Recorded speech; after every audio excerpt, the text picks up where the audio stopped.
लगता है। तुम इकलौती हो ना? जी हाँ, काश के मेरे और भी बहन भाई होते हैं। हाँ, मगर मैं नहीं चाहती कि मैं सिर्फ एक बच्चे की माँ बनूं। मैं चाहती हूँ मेरे बहुत सारे बच्चे हों।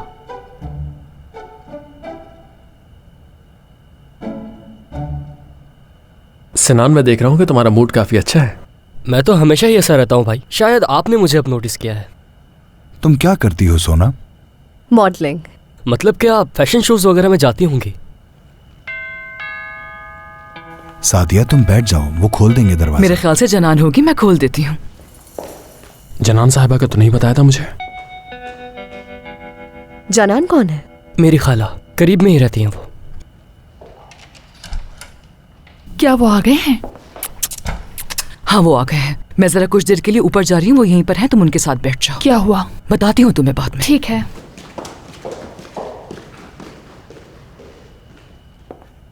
गुड इवनिंग खाला। Good evening. कैसे हैं आप सब?